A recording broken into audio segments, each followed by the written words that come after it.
And just like that, it's another Thursday night. Welcome to another episode of the Indie Escape Network presents The Sticky Microphone with our wonderful, beautiful, gorgeous host, Wendy.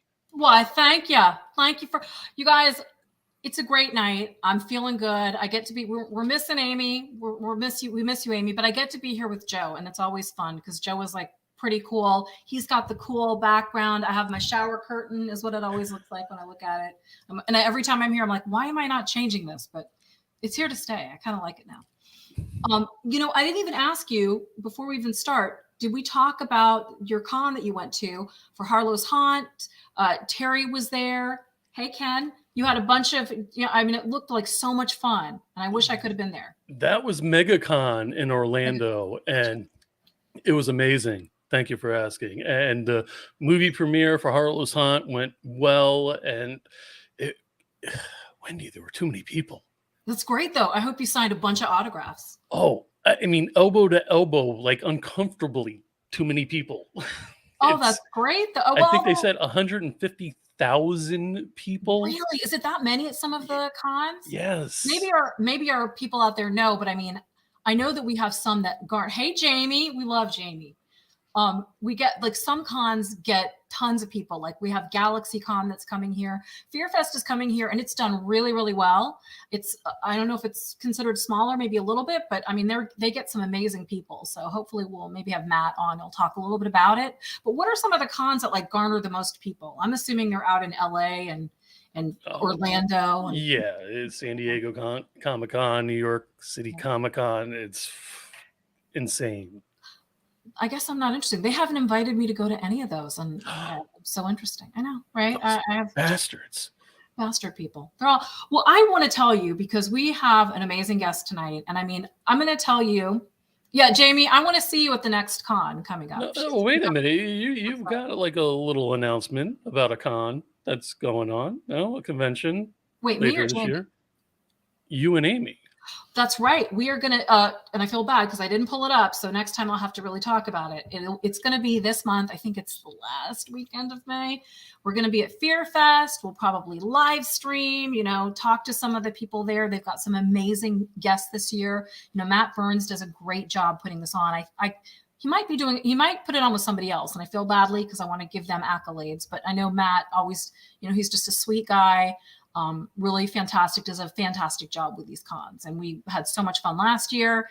I love going to these more than even the guests, as wonderful as they are. It's the people. Seeing these people walk around in their costumes like super fans, I'm just like, continue to be like crazy like that. With the costumes, I mean, it's just fun to me. So, have you ever been interested in doing that? Dressing up and going as something? I mean, my slutty years, sure, of course.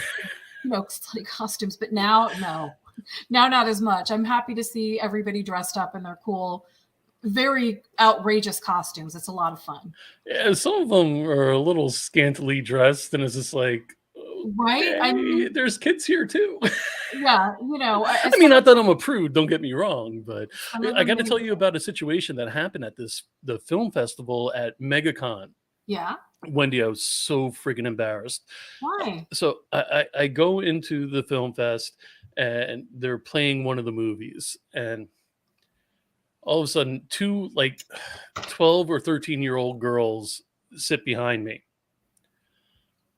I get creeped out because on the screen they're like in an S&M club and with like naked people doing things.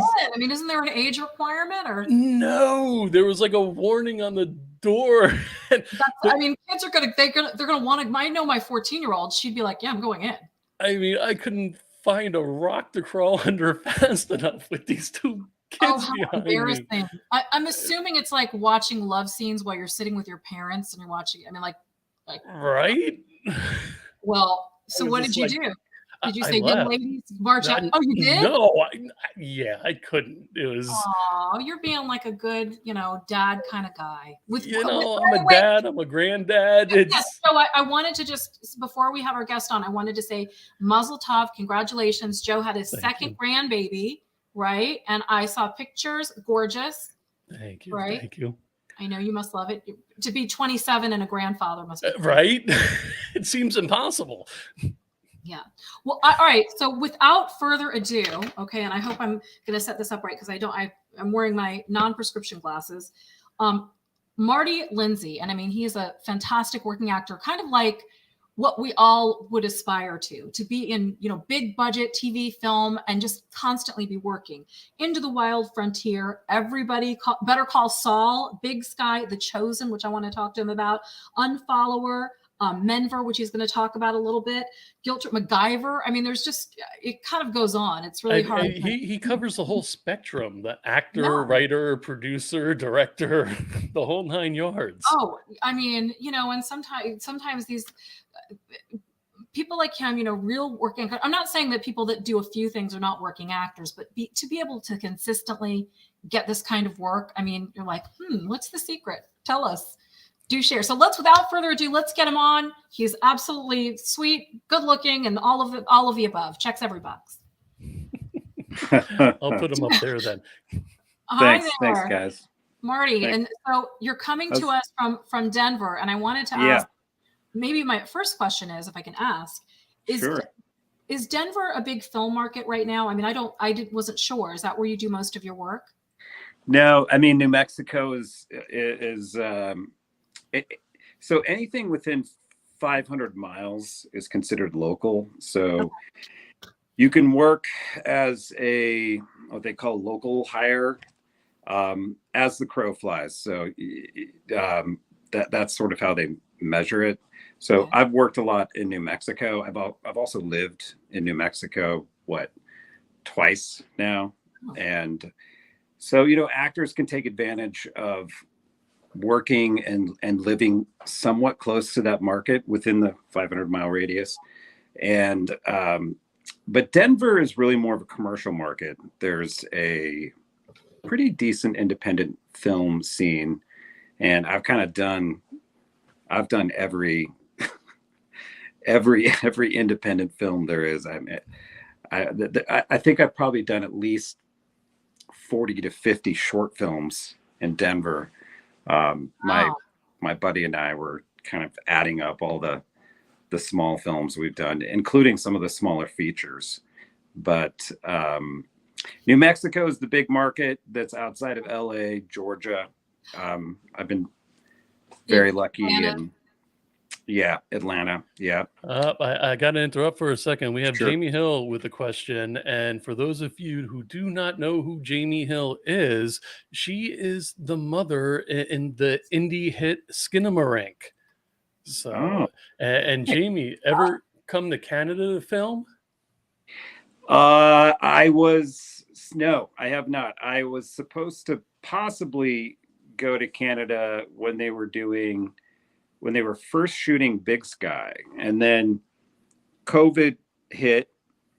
They took Big Sky to Canada because their restrictions were different than in the US. They were supposed to shoot it in New Mexico. They shot the first season in Canada, and then they brought it back after all the restrictions kind of let up to bring it back to shoot in New Mexico. And they've shot the last 2 seasons in New Mexico. So no, I have not shot in Canada. I know it was a long answer too. Very short. No, I mean, Jamie's, I've talked, Jamie and I have Zoomed and we're buddies, and I know she's out there in Canada where it's cold. Canada's a good place. Yeah. All the X-Men movies have been filmed here in Montreal. Well, that's a huge market. Canada. Oh, it is massive. It's massive. It's actually really tough for U.S. actors to work in Canada. It's way more complicated than you would think. Now, visas and such, or yes, work visas. I mean, if you're Bradley Cooper or Brad, all the Brads, if you're famous, they work it out. But how convenient. Yeah, like no, you're fine. But that's nice. Yeah. Now my buddy Andy worked in Canada, I think last year, and it's a little bit of a complicated process to work out there. They make it hard. I wish they didn't, but it's really like what you said, Joe. It's all about work visas. Yeah, and even Jamie saying my work visa is a lot. And I know that I want her to Exactly. come here to do one of the cons, and she might be working on it. We're hoping we can get her, because that's for a lot of people, doing these cons is a big deal, and Oh yeah. Do you ever go to those or do those? I'm not sure if that's your niche, but I'm just curious. But I just was talking about it with a friend of mine who worked on Preacher. So I was in Preacher. Yeah. And Preacher is a massive graphic novel. Oh yeah. And he's like, Marty, you probably could go and do a con just purely based on the fact that you were in Preacher. And I'm like, oh, well, maybe I would. I don't know. I mean, it would be interesting to go. I have not been to a con, and I'm sorry, guys. Like, I know this is we're just talking I've only very been to long and in depth about cons. I've been knee deep in doing, episodic television and kind of more independent films. Some big films, but so I just haven't. I don't know much about the con world, but maybe I'll do one of these days.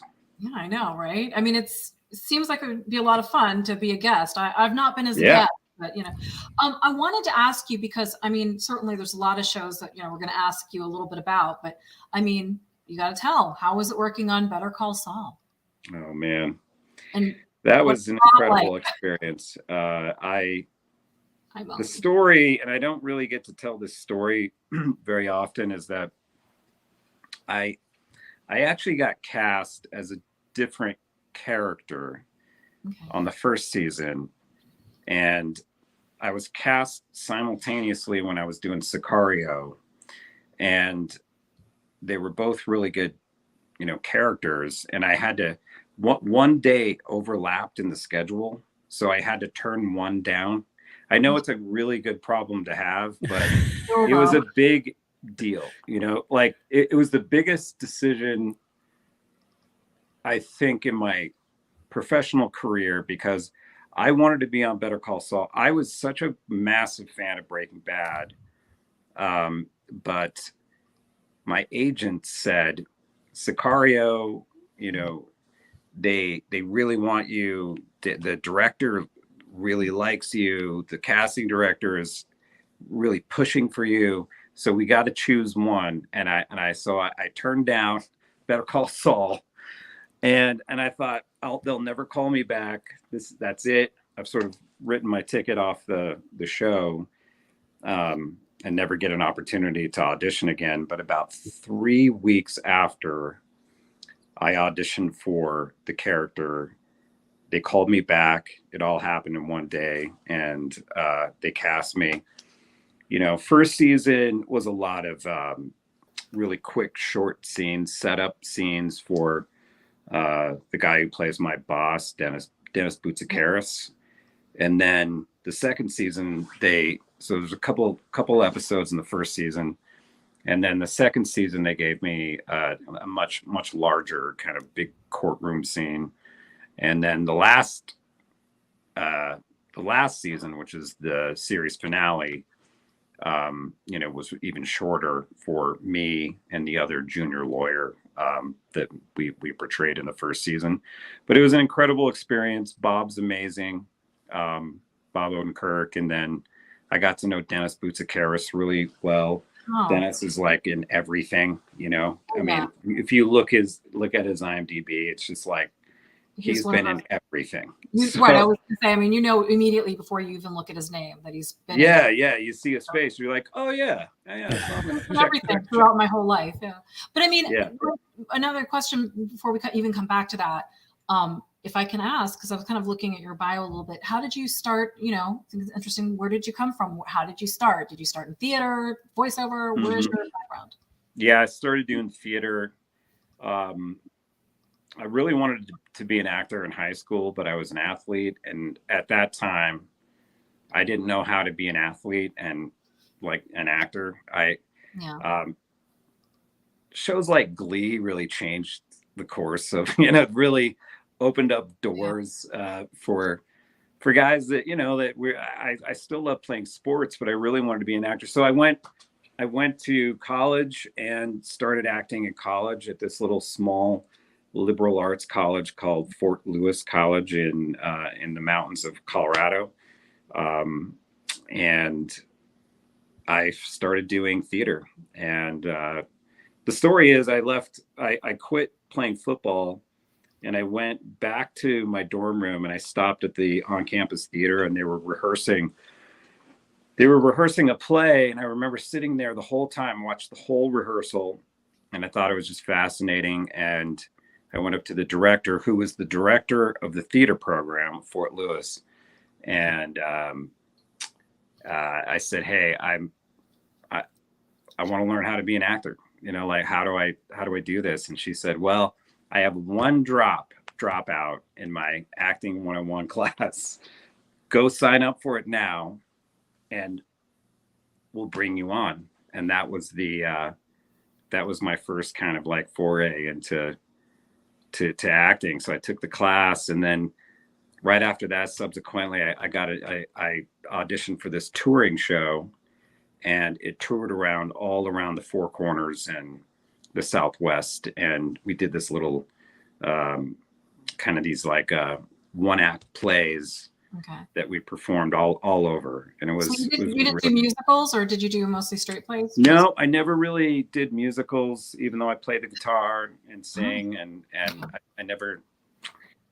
I don't have that kind of big belty voice. I have more of like a singer-songwriter voice. Because at the end of this, I do Ethel Merman, and you're supposed to do a duet with me. I guess you're not going to. I love Ethel Merman. That's amazing. Don't even get me started. I won't do it because most people don't want to hear it. Anyways, I did. We've got a comment from Ken. Marty will have to talk about the huge elephant in the room later. Rust. What does that mean? Oh, yeah. That is a big elephant in the room. I've actually just been talking about it more recently, obviously, because they just restarted shooting and there was a potential for me to come back, but I think I'm done. There was only one potential scene and it was super short and they probably just cut it, so my big stuff we already shot. That was a heartbreaking, absolutely, completely gut punch thing to go through. And I'm sorry, I apologize. Am I missing it? Maybe I didn't understand. What is the elephant in the room? Well, Rust is the movie that Alec Baldwin accidentally discharged and shot and killed our cinematographer Helena Hutchins, and so her husband has now jumped on as an executive producer, and it's like his mission to get the movie finished because the script was really good. It was one of the best scripts I've ever read. Really? It was so beautifully written, and I thought, if they can pull off what is on the page, this movie is like sky's the limit. I mean, the script was so it has all the elements that every story should have. So as far as all the legality stuff and the elephant in the room, as far with Alec and everything, and one thing I will say, because I could sit here and talk about it for hours. Actually, I don't have hours to sit and talk about it. I did one interview with NPR, and it's on the internet. Just type in Marty Lindsey Rust, and it will give you everything. It covers everything that as far as I'm concerned of what happened. Now it's a little bit dated because I did the interview in I think around like November of last year. since then, things have changed, and Alec's been kind of acquitted of everything, and as well he should, because he's not. We're not like gun experts, Right. Actors are not. I mean, it's really it's a big thing to have to kind of like intellectualize to people. There just wasn't enough training, the oversight. What's the name of and I apologize, I should know this. Sure. The name of the person on set that's in charge, the armory, Armorer. The armor, right? Yeah, the armorer, and the armorer is in charge of guns. Okay. Sometimes the armorer is the prop master as well, depending on usually it's the size of the budget, but gotcha. Armorer is in charge of guns. And so when I actually met the armorer the first day, and it was a young, 20, she's in her young 20s. And I was a little confused, because I knew that there was not to say that she couldn't handle, what it is that was being put in front of her. I just had never met a young female armorer ever. Never. It's always like an old gray hair, like an old, old man down by the river, and I even said to her, I said this out loud. I was like, I was like, wow, you're in charge. Like, this is a big deal for you. This is like, I said, congratulations. This is really cool. And then she said, yeah, I come from, my dad's kind of a famous armorer. And she mentioned his name, and I recognized the name.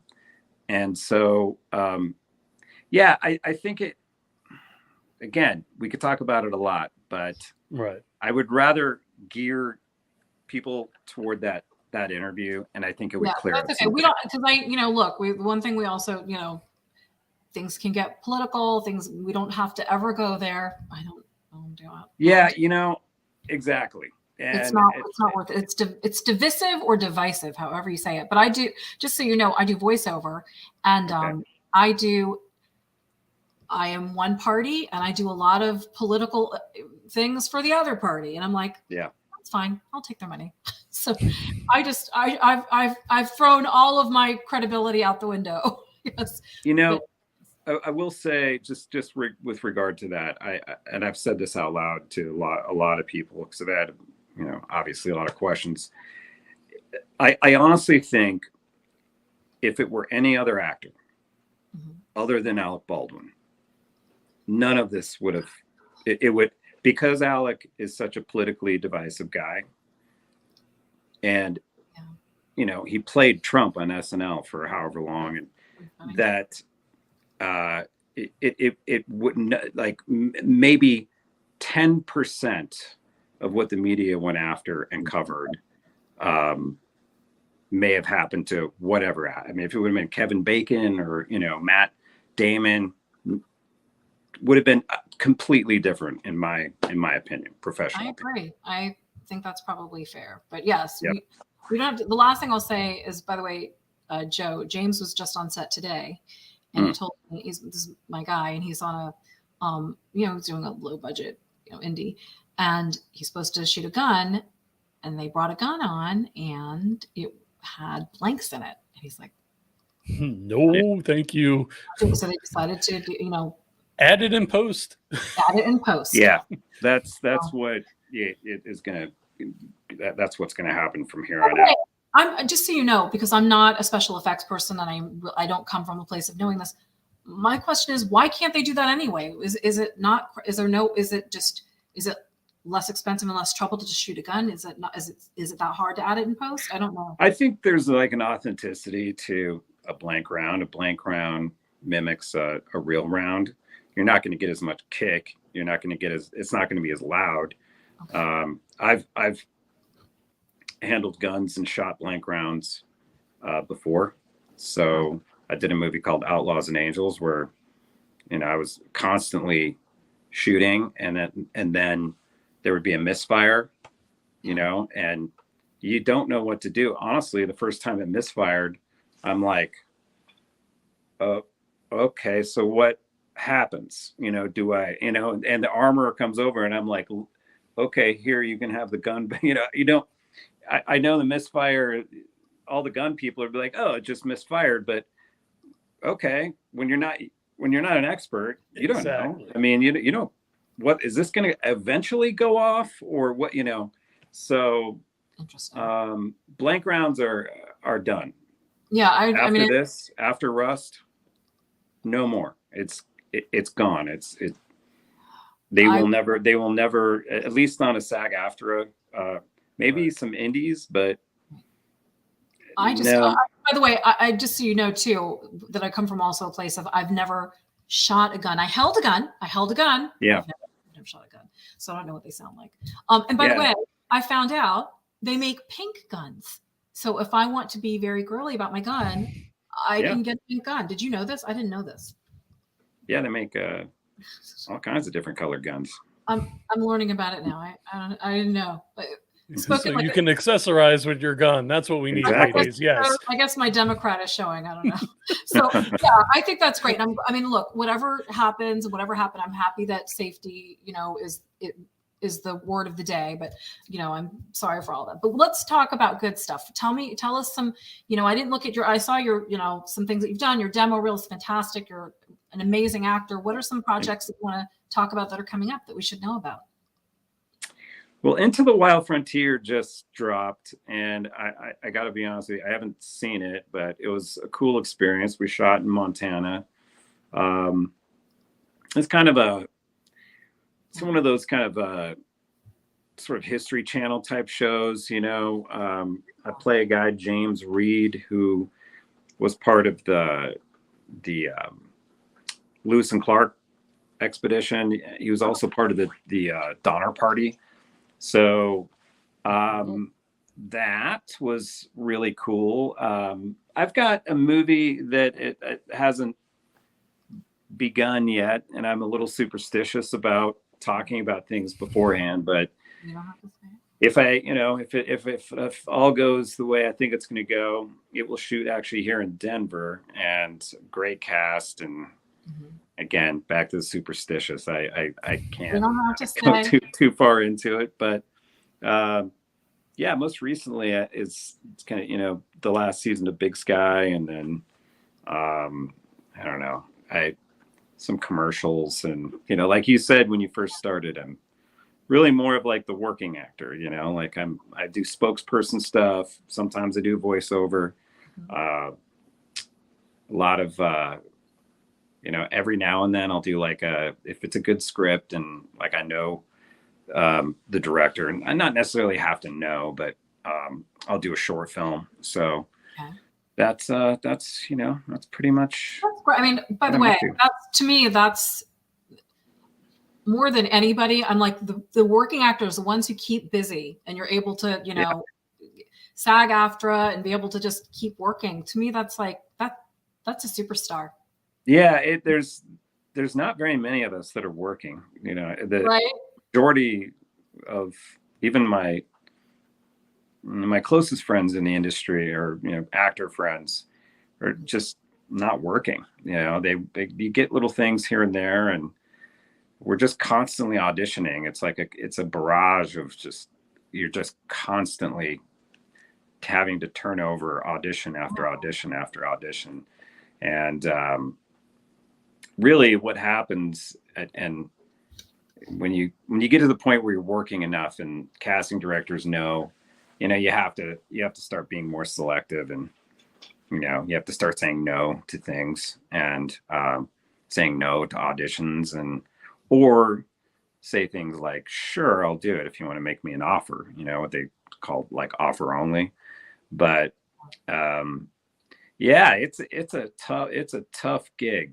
I have some famous friends that have worked a lot, and they've been on shows, and and they're kind of struggling. So it's a rough gig, man. To keep it above water, you have to be versatile. You do have to be able to do more than one or two or three things. Well, especially after you've written and directed, and then going back to auditioning for something. It's insanity. I know. And you think that would all count for something, but it's just like, I think this industry, the closest thing to draw a line to in comparison is sports, because it is kind of a what have you done for me lately type of industry, and You're as good as your last gig. it's your last gig. Exactly. And so, sure. All What'd right. you do with sports, by the way? What'd you play? And what? I'm sorry. What'd you do in sports? What did you play? Oh, I played football. I played football. I ran track. I love playing football, but I kind of stopped growing when I was around a sophomore. Yeah.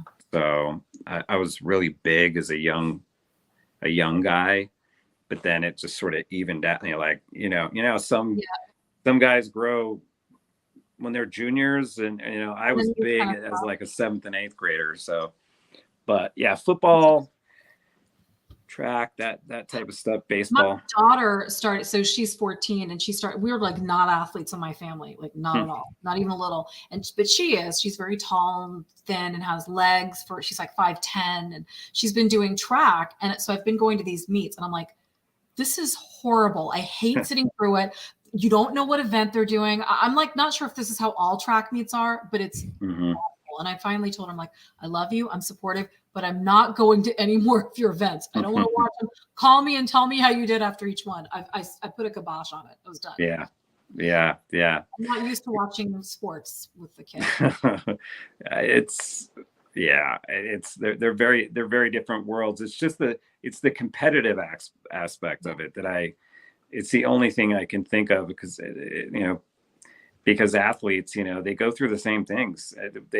We think of these famous athletes, but you don't think about like the 99.8% of the other athletes. They're just trying to make their way and make the team, and been there, done that. Yeah, exactly. So were you an athlete too? Would you play football or something? Oh, I played football in high school, and I thought I was going to be like this great college athlete, and there was one slight problem. Apparently I sucked. So I bet you were so good. I mean, I played offense and defense. So but I was 5'10". I was a $175, and I could move back then. Yeah. Not necessarily now. Yeah. Sports ball. People like it. I don't know. I'm not into it. I got into it for the girls back then, Did it work? 15, 16 years old. I had a motorcycle, and I was a football player. What do you think? Okay. Sounds good. I would have goes a long ways. Well, right. I mean, now we're older, still athletes are cool. This is why I'm 47 years old and have 2 grandkids. Well, I think that's great. So, Marty, if I can ask, what are some, just for people out there, what's some advice that you have for like people getting into the business, whether they're young actors? Yeah, we have a lot of indie people watching this, and that would reflect for auditions, or to branch out. What are some pointers and tips that you feel like you can share about that? As far as being an actor, or more of the kind of independent filmmaker side of it? I mean, I can try and cover both if you want. Sure. Being an actor, I think you need to be realistic about the path. I know nuts and bolts are what people want to hear, and everybody wants the key. I feel it happened today. I don't need to mention, the details, but I think people just want to okay, so you've done it. So tell me the 3 things to get me to where you are now. And I'm like, it's not 3 things. It's like 300,000 things. And it's not just 10,000 hours. It's 489,000 hours. You're to kind of find your own path with it, and know that it's going to take some serious time. I always laughed when I lived in LA. I would meet people who just moved out, and they're like, yeah, I'm going to give this a couple of years and just see how it goes. And I would laugh, because it took me 2 years just to figure out how to tie my shoes in LA. Like I couldn't, just to get a manager, get an agent, it takes a couple of years. Sometimes Just to it's the get last a man manager. standing, right? It's like, we're in at a certain age and we're in our industry and, we're still there because Yeah. people just, they get frustrated. And I didn't mean to interrupt, but I think that's great advice because you're right. It's a lot of times it's like, look, you've got to give yourself, know that you're going to fail a lot before you get, that audition. I think to me, there's two parts of it and you're successful in both. One is, the craft of acting, there's stage, there's camera, there's behind mic, and being, on cameras, it's a whole other animal. So there's the craft of being an actor, then the craft of being, an actor on camera. What about that? But then there's the business side of it, which obviously you've been successful about it because you're continually working, getting the agents, making the contacts, blah, blah, blah. So what's your advice about that kind of stuff, So, I mean, the business side is, you've got to handle your career like it's a startup. Yes. And great you've advice. got to be so hyper diligent about every step. The people think of acting, and it's kind of this kind of like up in the clouds kind of place, this magical, but really it's more of a blue collar process. And, especially being an actor, you're constantly having to self-tape and you got to follow instructions. And I know people think, well, shouldn't it be about the performance? No, because if you don't follow protocol, they won't even watch your audition. They won't even look at it. I agree. So, by the way, I wanted you, because I know it's probably the same for self-taping, but for VO, right, as you well know, you're putting a lot of things in Dropbox. If you don't follow the labeling, for instance, or played it correctly, Dropbox won't even take it. So you're right. Sometimes it's just a logistics thing, they won't take it. And sometimes it's just on principle or that's their rules. But yes, that's a good piece of advice. You have to follow the instructions for submission. And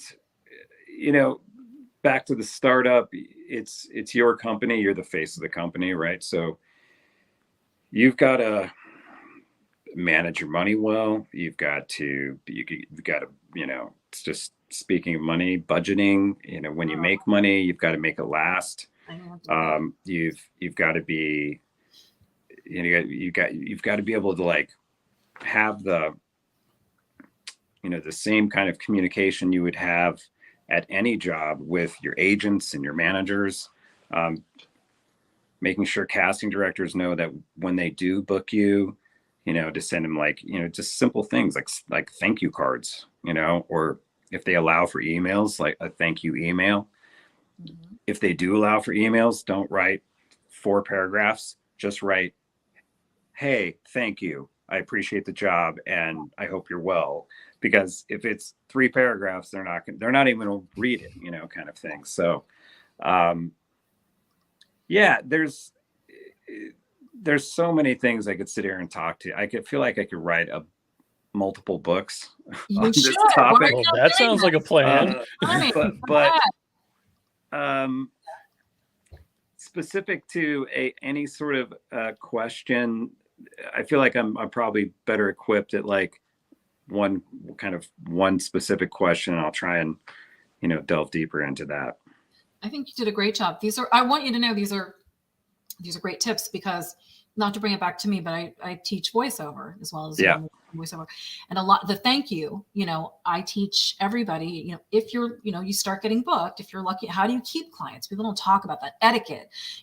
You say, my daughter does this, she knows to do this when she's on, you write down the name of the people when they introduce, oh, this is Jim, the engineer, and Pam, who's with the agency. You write it down at the very beginning. You say, I want to thank you very much. I'm really excited to work on your Michael's campaign, and thank you. Yeah. And you follow and you're quiet and you listen to, and then at the end, you thank them quickly again. And, a lot of it's just a simple thank you, saying their names, and, not cluttering up their time with blah, blah, blah, blah. Yeah. It's really, and these are really good points. So and you know what a lot of people don't understand in the acting world, it's hurry up and wait.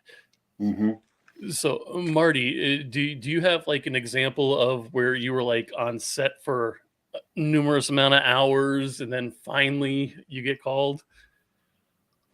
I've shown up for jobs and have been on set for days and never worked. Really? Yeah, that would. No, because either they couldn't get to the scene, or they eventually just completely cut the scene out because of one reason or another. Yeah, it is 100% a hurry up and wait. In fact, that's why a lot of theater actors really have a hard time with film and TV, because they just don't, they can't get the time down, and you feel like you're not doing anything, but it's, once you kind of get into the groove of how it all works, you've got to strategize your energy and know where to put it and what time of day. And you got to know, okay, what you're shooting and when you got to turn it up to 11 on that particular, so, yeah, a lot of actors have a hard time, especially with film. Film is usually, not always, but film is a slow go. TV tends to be, they don't have a lot of time. You get maybe 1 take, 2 takes. It's very rare that you get 3 takes on a TV show. But with film, they could spend a half a day setting up 1 shot. Yeah. So, and you better be ready. If you're not ready, I've seen a lot of actors be cut out because they're just, I don't know, either they're not ready. They're not ready. You're talking about for whatever reason that may be. And maybe it is just how film is shot, and actors are so used to being like, they show up, they're on stage, they get to do their thing, and and then it's over, and then they get the claps. But with film, it's not like that. It's almost like at times it can be such a completely different craft, even though we're both, theater and film are both considered, considered actors. Yeah. I came from theater, and then to do, film or on camera, it's discombobulating, to say the least. You're right, because you're like, of course, theater it's instant gratification. Yeah. Now you go on, you do it. It's fluid. I mean, it's a shared experience with an audience too, which I do miss. But I always feel like I'm performing for the crew, and obviously the director and the producers if they're on set. So I still feel like I have an audience. It's just a different kind of audience. And if you're like Tom Cruise, Tom really factors in the audience for him being such a massive star, and with different methods and method acting. You're not necessarily supposed to have to think about the audience or the camera being the audience. But I just was listening to an interview about Tom, that he really considers the audience and shots, and I think that's just so smart. I think it's really, I think it's incredibly smart. Obviously Tom's, he's done a few things. I think it's worth noting some of the things he says. He's actually probably one of my, I know some people don't like him for certain reasons, or I think he's fantastic. And one of my favorite, to this date, one of my favorite performances ever is probably Born on the 4th of July. I just think that was incredible. Amazing. Is that one of your Magnolia? favorite? I mean, Tom's done some great work. In fact, when I met Emily, when I worked with Emily Blunt, she had just done a movie called, it was called Live, Die, Repeat. And then they changed it to something Tomorrow. I can't remember the name. Yeah, the science fiction movie she was in with Tom Cruise. Yes. And it kept repeating over and over until they got it right. The original title was called Live, Die, Repeat. I don't know why they changed it. I thought that was a great name for a movie, but she had nothing but amazing things to say about Tom Cruise. Wow. Yeah, because I brought up the movie because I had seen it, and I'm like, you kicked some major A in this movie because she's super ripped in it, and she was very, you know, she was really cool about it, and then she's the one that brought up. She's like, you know, I just learned so much about stunts from Tom. She said he was so helpful, and he was super cool to everybody, and the crew loved him, and all the extras loved him, and he would go and throw the ball around with the extras and like run around, you know, and I'm just like, this is Look how all old he is doing his own stunts now. exactly. I mean, Exactly. So gotta be six. How old is Tom Cruise now? He's in his 60s. 60, Yeah. No? maybe 1 or 2. It's got to be. Yeah. It's crazy. People that are older than me. All right. So I've got a question for you, if I may. Sure. We've had William Sadler on the network a few times, and William Sadler shared an embarrassing story with us when he was on stage.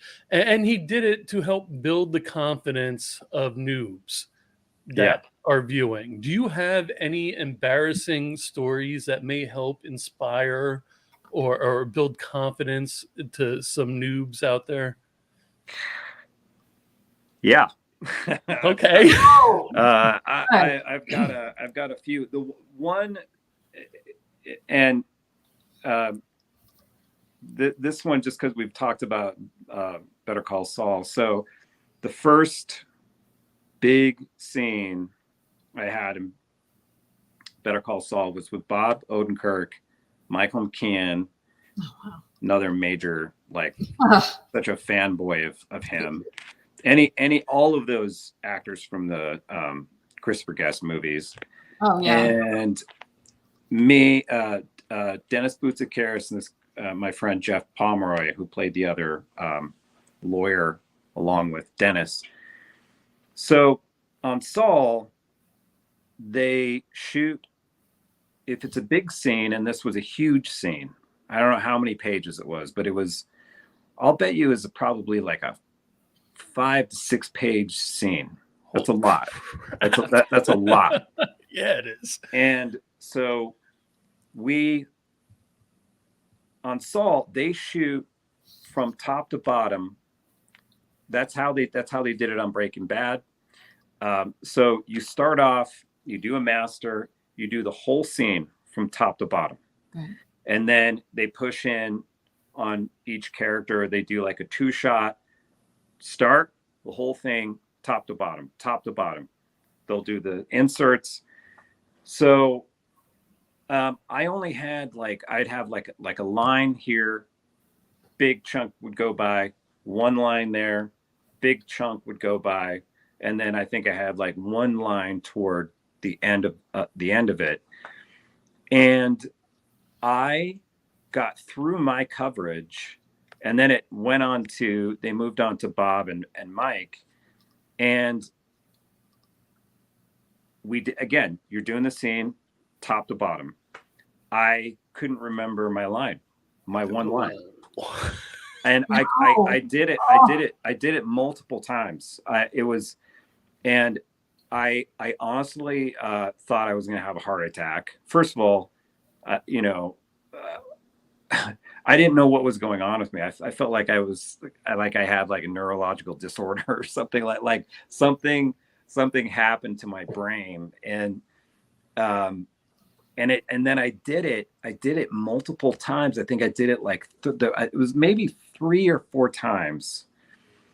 And we finally they skipped over, they basically skipped over that line and then got to where Bob finished his speech. It was mainly dialogue between Dennis and Bob. And it was so much material. So we get done with like this 13-hour day, 14-hour day. And the first thing I do is I stand up and I looked at everybody, including not only just the actors, but the direct, you know, and I was like, I don't know. I don't want to swear. You can. Like, You're allowed. I don't know what the F happened. I'm sorry. I don't know what happened. And they kind of all shrugged it off. Michael kind of laughed, and Bob came over to me, and he's like, hey, you know, I was on Saturday Night Live, and I was a writer, and occasionally they would put me in a sketch. Occasionally. Yeah. And inevitably, every single time that they would put me in a sketch, it would be one line, and I would screw it up. Oh yeah, that's right. I remember that. And it made me feel so much. It deflated a very heavy situation for me. Obviously, very embarrassing. He didn't have to do that. He didn't have to come over and say anything. It was, you know.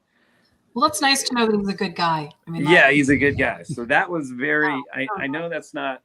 It's a great story, but it is a great story. Would you like to know what happened to Bill Sadler? That was embarrassing. Wow. Sure. He was on stage in like a Broadway show, and he had the flu. Oh. He sneezed, and something happened through his rear end. Oh, yeah. Yeah. And he leaned up against the piano for the rest of that scene. That's horrible, and definitely more horrible than forgetting your line. Well, he told us this live, and we were all like dumbstruck. Like, that is hysterical. Are you serious? Oh yeah, we've got clips of that. I mean, I had my pants fall down on stage once, and I swear, I think the audience. The play wasn't going very good. Did they boo and or they swear clap? After that, everybody I don't know what it did. It put a smile on everybody's face, and you know, because I just quickly pulled him back up, but everybody like kind of chuckled and laughed. Yeah. But like after that, the play got better. I don't know. Isn't that life though? I mean, isn't life? Yes. I mean, once we just kind of self-efface and act like an idiot, it's somehow better. And certainly in all of our careers, at some point, something important, we've messed it up, and the best you can do is learn from it and go on. I mean, I get it completely. I've had things happen. I mean, certainly when I'm behind the mic and something happens, it's a lot less, at least physically, they're not seeing you. But my last thing I'll say, I don't know if I said this before, but it's funny. I did these commercials I did casinos and everything in between. And I used to do these casinos, and they kept saying, did I tell you the story? And they kept saying, and it was like a bunch I'm on Source Connect. So I connect live to studios and in my booth. And there were like 7 people from the agency I know that were sitting there in Las Vegas. And the last line was, for great food and hot slots, visit blah, blah, blah casino. What do you think I kept saying? And I never get flubbed. And I kept saying, and I said it again and again and again. I don't know. It was like I couldn't stop myself. And finally, I'm like, if you keep that in, you might have more people come to the casino. Nobody laughed.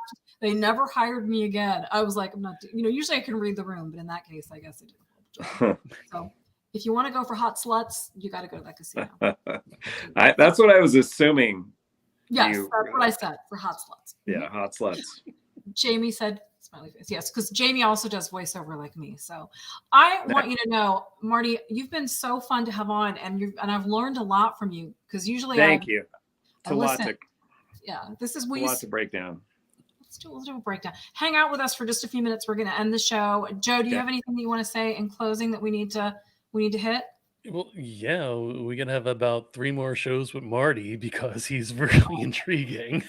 Thank you for having me. No, it's really, listen, I appreciate you bringing me on, and I sometimes, especially when you're talking about something you still are so passionate about, you love to do, it's hard to piece together a cohesive story in this type of forum. So if I feel a little like I'm a little all over the flighty with it, it's just because you want to say all the right things and cover it for people, because I watch podcasts. They're so important, and like I'll get like 2-3 hours in and I'm like, oh, I just been listening to this or watching it for 2 or 3 hours. So anyway, thank you for having me on. You're fascinating and very interesting. And I mean, like I said, there's a lot that you can learn from somebody like you. I mean, like any of the guests that we've had on, but I find that, like I said, to me, the working actor who's kept consistent, amazing, jobs like you, there's something to, we can and to all be this learn. personable and open, Nice. that's great. One thing we have to ask though, Marty, where can people follow you and on social media and your projects? I'm on Instagram and I'm on Facebook. Got a Facebook account and Twitter. Instagram is at the Marty Lindsey, at the Marty Lindsey, and then Facebook's just Marty Lindsey, and then Twitter, I believe, is, I just don't do Twitter as much. I think it's the Marty Lindsey, but I don't know. I put a picture of me and Jensen Ackles on from Rust on Twitter, and I'm telling you, I had no idea how famous he was at all, because I never watched Supernatural. I didn't know. I just didn't know. Wait. We got to get rid of him now. Nope, you got to stop. Bye. Oh. You've never heard. Yeah, I'm kidding. It went crazy on Twitter. Just that picture of me and Jensen. I mean, I literally put at Jensen Ackles, good working with you, partner. And that's it. And it went bonkers. I didn't know. I mean, I got in touch with him. I was like, dude, I didn't know how famous you were. Like, I'm sorry. And he's like, no, I don't care. Because he's just a cool guy. He's like a totally down to earth, very, very cool guy. Which coincidentally, he got cast on Big Sky too. Oh, wow. So he's on Big Sky. So I've been on Rust and Big Sky, even though I didn't have any scenes with him in Big Sky. So. And Jamie is saying, I'd love for you to return, Marty. So we've got others that would definitely like for you. Oh yeah, I'll come back on for sure. We'll do some improv classes. Yeah, let's do it. I'm scared. Enjoy having you on so much. I definitely hang around for just a minute, so we'll wrap up. We'll chat. Okay. With you. Thanks again, Marty. Thank you. Appreciate it, Joe. Thank you. He is wonderful, Joe. I learned a lot. Amazing guest. I mean, the working actor, the working director, the working writer, and to maintain a living. I mean, that's the key thing. Is to maintain a living and be able to do well. Look, I'm not SAG or AFTRA because I'm in a right to work state. My on-screen stuff has been really, for the most part, indie stuff.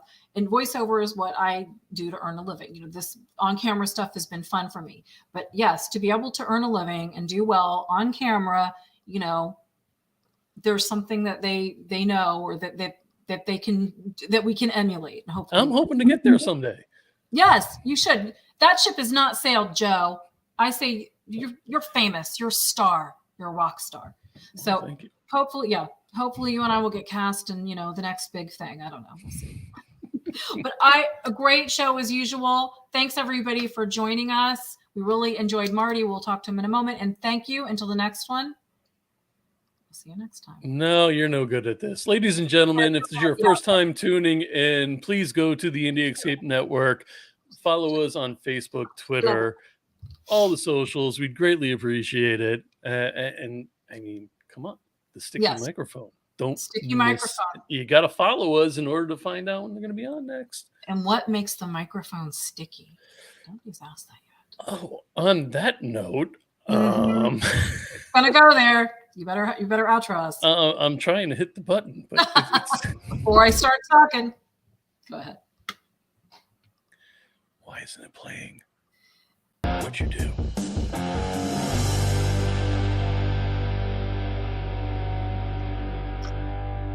Good night. Your mic is still hot. I know. Okay.